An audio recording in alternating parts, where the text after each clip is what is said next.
Hello, pirates. Today, we're going to begin our quantitative chemistry unit, which involves things like stoichiometry. But before we get to more advanced things like stoichiometry, we have to master the factor label method. Factoring labeling is how we go from one quantity to another. Now, in the metric system, it's pretty easy, but when you do things like the English imperial system or just other quantities, this is where factor label comes into play. So, a few things to keep in mind when factor labeling. First, anything divided by itself equals 1, as long as it's not 0. So 12 divided by 12 is 1. 1 million divided by 1 million is 1. Pi divided by pi is 1. And yes, even x divided by x is 1. So this is a really important idea, and it's going to come in play a lot, especially when we talk about units. The other big rule is when two quantities are equal to one another, their placement in the numerator or denominator are interchangeable. So think of this example. There are 100 cents in $1 is just as true as there is $1 in 100 cents. So if you wrote them as a fraction, it's true to say 100 cents in $1 or $1 in 100 cents. They're both true statements. So taking those two things, let's start looking at factor label. So let's take this problem. How many inches are in 5 feet? Now, in order to do this, it helps to have a table of equivalencies.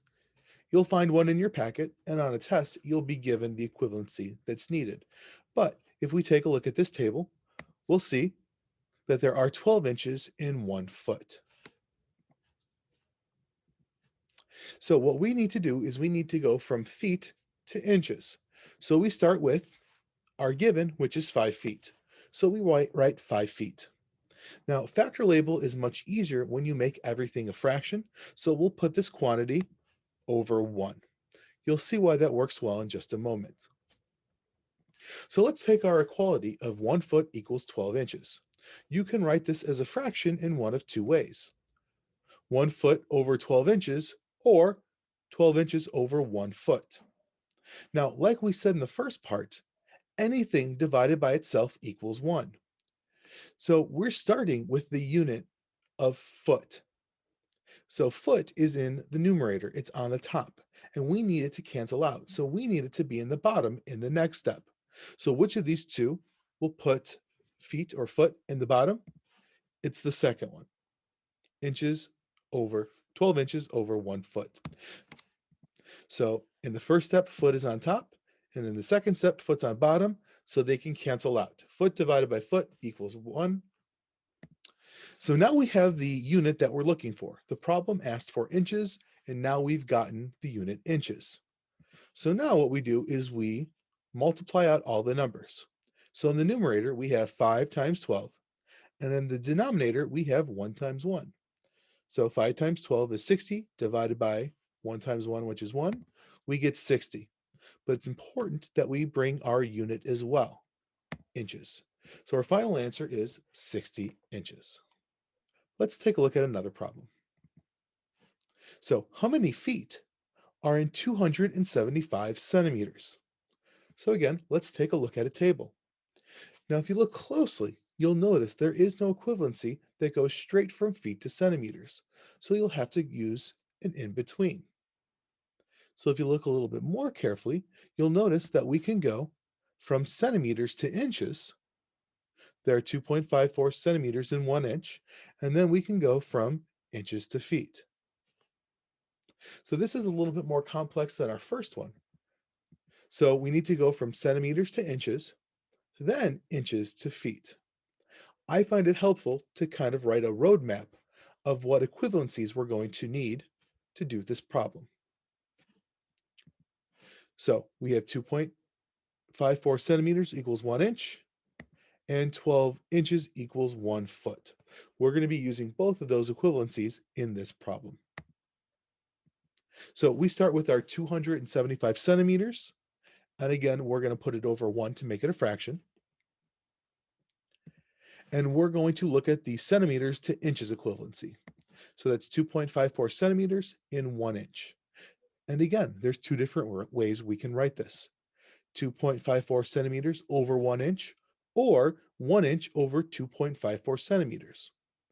If we look at the problem we've begun to set up, centimeters is on top, so we need centimeters to be in the bottom in the next step, which makes our second option the best. So we write 1 inch over 2.54 centimeters. Centimeters is on top in the first step, it's on bottom in the second step, so it'll cancel out, leaving us with the unit of inches.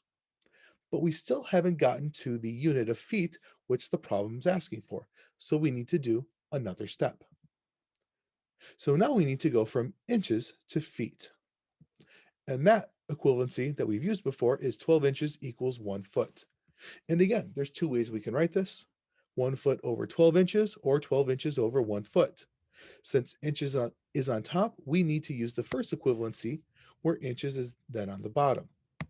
So we have 1 foot over 12 inches. The inch unit cancels out, and we're left with the unit foot or feet, which we are asked for in the problem. So once again, we write out all the numbers, 275 times 1 in the numerator, divided by 1 times 2.54 times 12 in the denominator. And we put those all together, we get 9. Once again, we need to make sure we are using the correct unit, and the only unit that we have left is foot, so our answer is foot or feet. So final answer is 9 feet. Let's take a look at another problem. How many minutes are in 1 year? Again, if we take a look at our table of values, you'll notice there isn't one equivalency to go from minutes to year. It's not something that you would normally need. But if we look, we can go from years to days, we can go from days to hours, and then we can go from hours to minutes. So in this problem, there are going to be 3 equivalencies we need to use. We need to go from years to days, days to hours, and then hours to minutes. So we'll use 365 days to 1 year. We'll round to make the math a little bit simpler here. 24 hours in 1 day, and 60 minutes in 1 hour. We start with 1 year, and again, we put it over 1. And here is our path.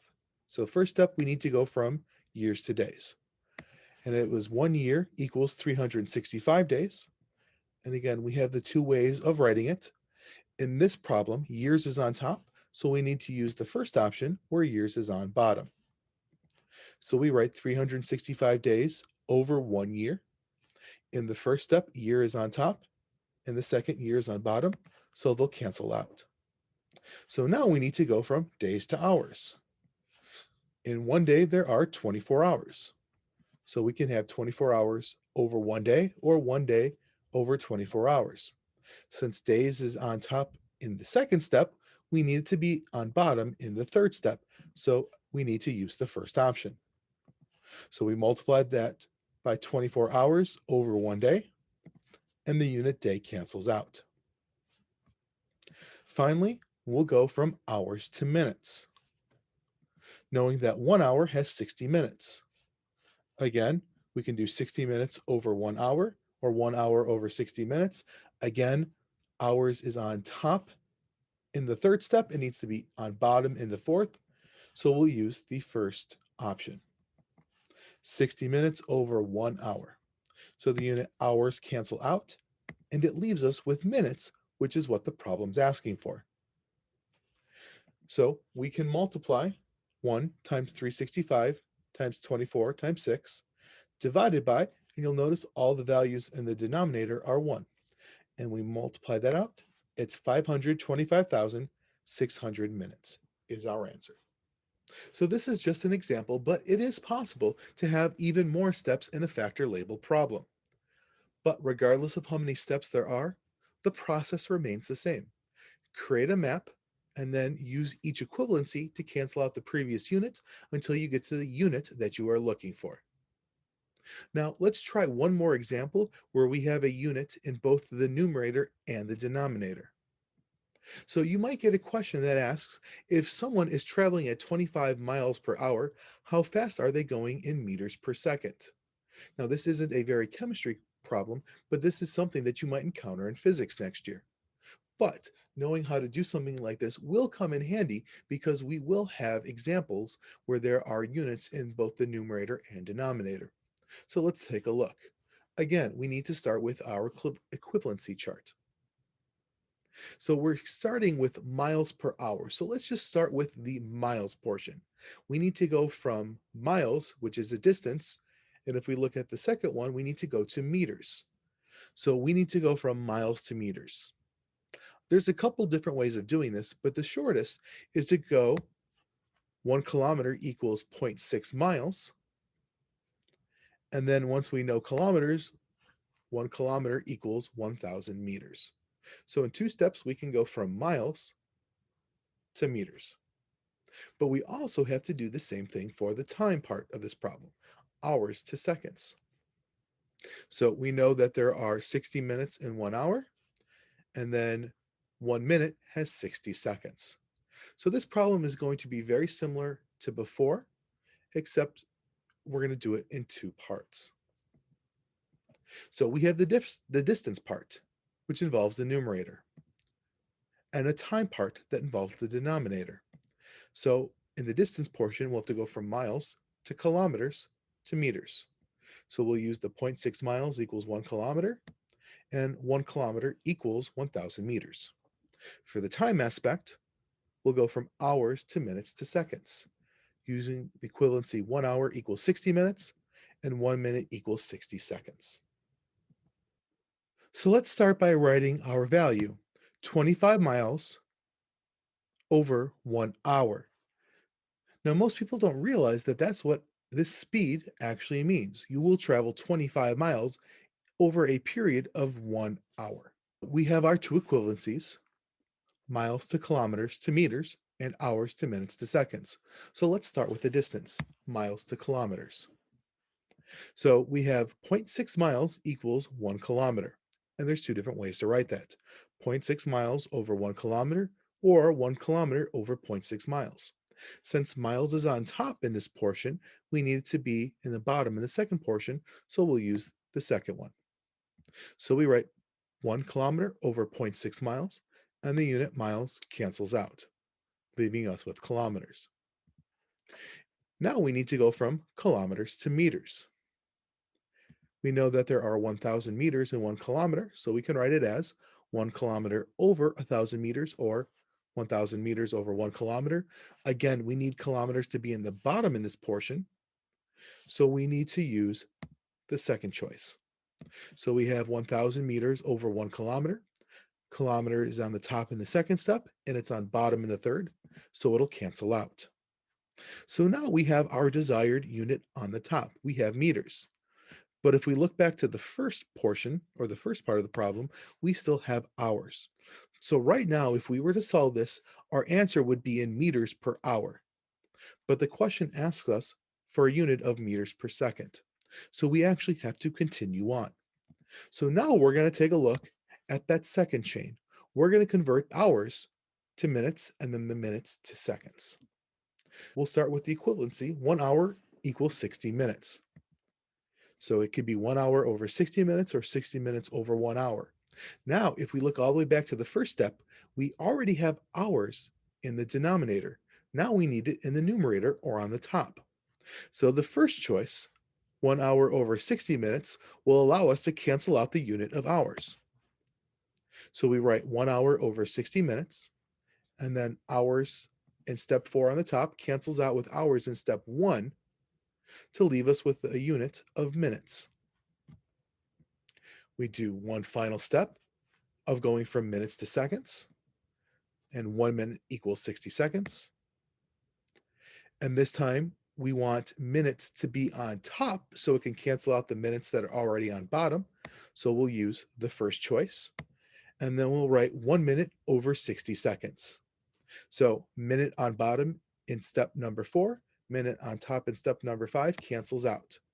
So now we have seconds on the bottom and meters on top. So it's meters over second, or meters per second, which is what the problem asks us. So now we put all those numbers together. We have 25 times 1 times 1,000 times 1 times 1 divided by 1 times 0.6 times 1 times 60 times 60. You can do this one of two ways. You can do all of the numbers on top, write down that value, and then multiply all the numbers on bottom, write down that value, and then divide the two. Or if you just want to do this a little bit more quickly in your calculator, you can go 25 times 1 times 1,000 times 1 times 1. And then for everything in the denominator, just divide. So it would be divided by 1, divided by 0.6, divided by 1, divided by 60, divided by 60. And in the end, you get 11.6 meters per second. That's all for today, Pirates. This is something that the more you practice it, the better you're going to get at it. And it truly is necessary for everything else that we're going to be doing this unit. So have a great day and go Pirates.